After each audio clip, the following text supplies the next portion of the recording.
Hey guys, it's Biz here. In this video I'll show you some advanced warrior tricks in M+. It's going to include things like Taunt-Reflect, Intervenes, but I'll also revisit some spell reflects from my spell reflect video, link to that in the description, because I felt like some of the reflects could use a little bit more explanation. I've also come up with a few new strategies for certain reflects, and I simply forgot to put a few reflects in my previous videos, so they'll be in here too.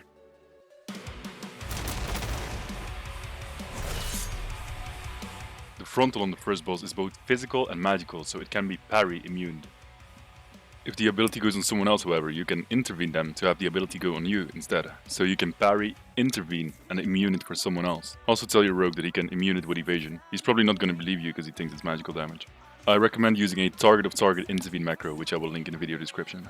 This macro is worth having, also because the conduit safeguard will cause your intervene target to take 18% less damage. It's like an extra external that's as strong as a Raster Druid's Iron Bark, but with only a 30-second cooldown. Like right here on Rod Spear, when he spits someone, press your macro, and boom, you save someone's life.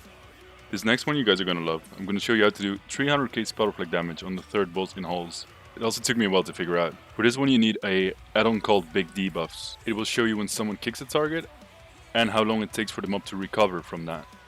So how you're gonna do this is you're gonna wait for the boss to cast Anima Fountain, his hard cast. He will follow up with a volley, which will be kicked. There we go, mage kicked it with counterspell.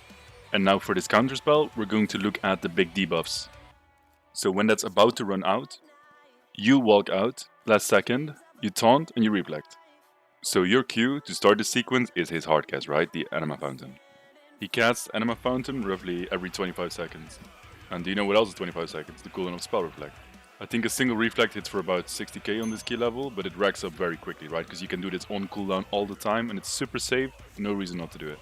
So in my Spell Reflect video, I did not want to include any of the obvious reflex, right? Like the fucking Poison Bolts, Wicked Bolts, you know, they're obvious reflex. But for some reason, people kept pointing out that I forgot to include the Cursed reflect in halls. But the thing is, I thought that to be one of the obvious reflex, so I did not include that one in the Spell Reflect video. But for those people, here you go, here it is. You can reflect the Curse in halls. Pog. Anyway, I did forget a few, yeah, so let's go over that quickly.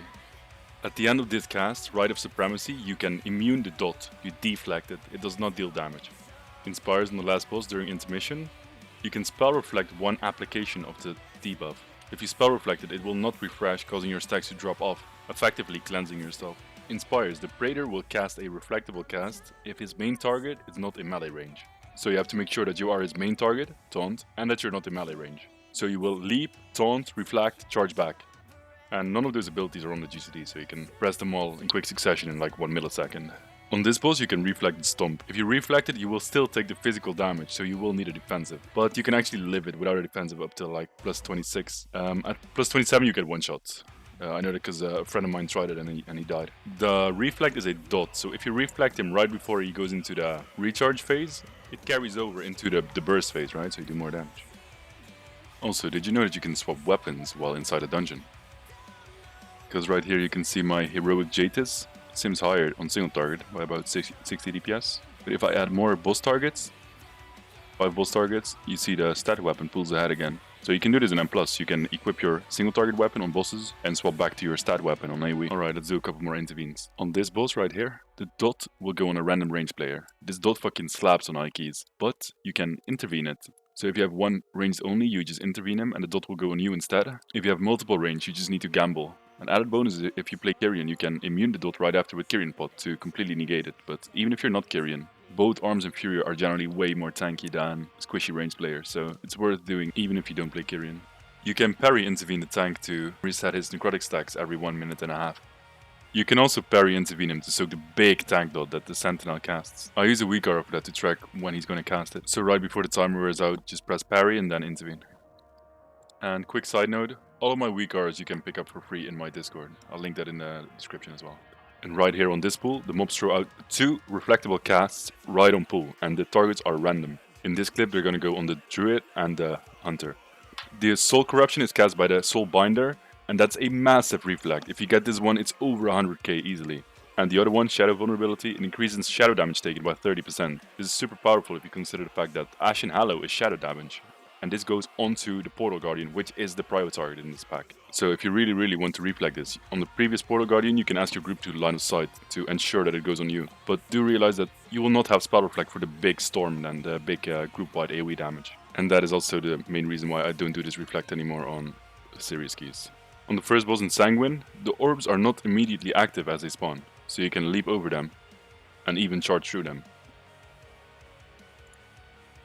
So Bladestorm can immune all kinds of shit, right? Like the Dread Bindings here on the Overseer, the Stomp from Zogodon, even though you still take damage. But there are two Bladestorm immunes that are actually impactful. The first being the Fox on the second boss in Mists.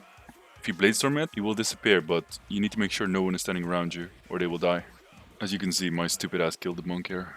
And the second one being the Stun Circle right here on this boss. Again, this is 27 Tyrannical, so it fucking one-shots, but for some reason, the Bladestorm not only immunes the stun, it also immunes the damage. If you're ever fighting for space on this boss, like I am right here, you can always leave the circle, press Berserker Rage so you don't get feared, and just walk back in. You can of course also use this to leap out and pull one of the dogs for your group. So I think most of you have seen the Dark Exile skip, which I have covered in several videos, where you skip the Dark Exile with Leap. And as you can see, I've always used Leap to skip it. But you can also intervene it, which might be a lot better than Leap, because if you fuck it up with the Leap, you get sent downstairs without your Leap, and now you're in trouble, because that's going to cost you a lot of extra time. Now, I will save the bass for last, but first I'm going to talk about the seasonal affix Tormented and some tricks you can do with that. So if you're watching this video in a 9.2 or later, just skip ahead to the next part.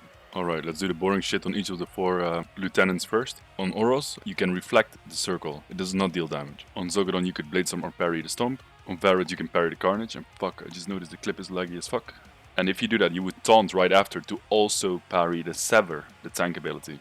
But you can also just parry intervene the tank to soak the Sever for him. And finally, on the fire guy, you can kick him to not wipe.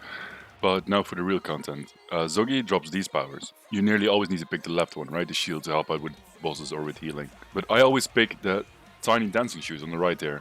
I used to pick them to help deal with my aggro, because it makes you dodge 2 melee attacks, right? But it turns out you can actually make some plays with this.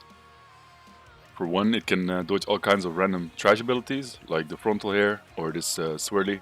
But also the jump from the previous guy. But also some more impactful dodges, like the bleed on this last boss in Sanguine Depths. But be wary though, like if you parry it, because you can also parry it, parry on top of your dancing shoes, it will still consume a stack of your dancing shoes. So always spend your dancing shoe stacks first before you start parrying this. This seems to be generally true for all other parries as well. And do you guys remember this intervene on the Severing Slice? Now Fury can do that as well, Pug. But the big problem with dancing shoes, as well as with Spell Reflect and intervene and parry, is that there's no consistency. Like there's no way of telling what you can dancing shoes and what you can Spell Reflect, unless you actually go and try it on a case-by-case basis. And for all my other tricks, I usually go into Mythic 0 and just try it out for hours. But for the dancing shoes, you need the Anima power, which does not appear in Mythic 0.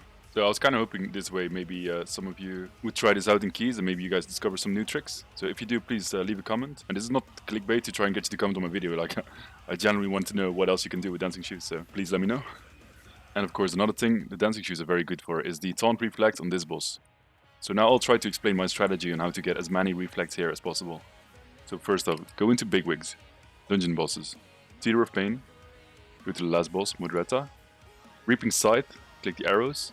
Make sure this is unticked, so it does not show for tank and healer only. There are a few other things that work like this, like in Plaguefall second boss, DOS last boss, but they don't deal damage, so you don't give a fuck about those, right? Now, pay close attention. You can see the Reaping Scythe timer here in the middle. We are now going to taunt in between her auto attacks. She has very slow and very obvious auto attacks, fortunately, so we're going to taunt after the last auto attack before Reaping Scythe goes out. So swing, swing taunt. So that's the very first side on the fight. And this is the easiest one because there are no overlapping mechanics or anything like that. But remember how you did this because we're gonna do this again. Then the next Reaping side will go on the tank because you have cooldown on Spell Reflect. And then the third one will come right after the Dark Devastation, the frontal beam. He will chain cast it after the beam. But the problem is he will sneak in one melee attack, one invisible melee attack in between those. So how you're gonna do this is you're gonna taunt during the beam.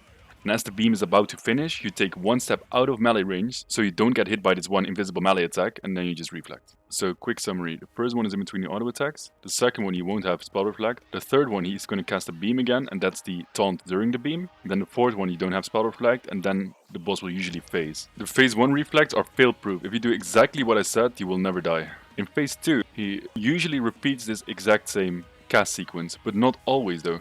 But usually what works is just doing the first strategy, taunting in between the auto attacks, or just call for a bob from your paladin. Like, I haven't quite figured out the phase 2 reflect yet. I'm too scared to do them. I just do the like 4 or 5 reflects on the whole fight, and that's enough. Alright boys, that's all I got for now. I'm looking forward to hearing all the stories of you guys trying all of this out and failing in the pleading keys. Just like last time I dropped a video like this. Might be a little bit irresponsible of me to upload videos like this, but I hope you guys are gonna have some fun with this. Hope you guys learned something. If you learned something, please consider liking and subscribing. Also, shout out to all the boys in Skyhold. I know you guys are gonna watch this too, even though you know most of this already. Also, shout out to my own boys in Discord. You know who you are. If you want to see me do all of this live, I'm fucking it up myself. Follow me on Twitch. Twitch link will be in the description. Alright, see you guys next time.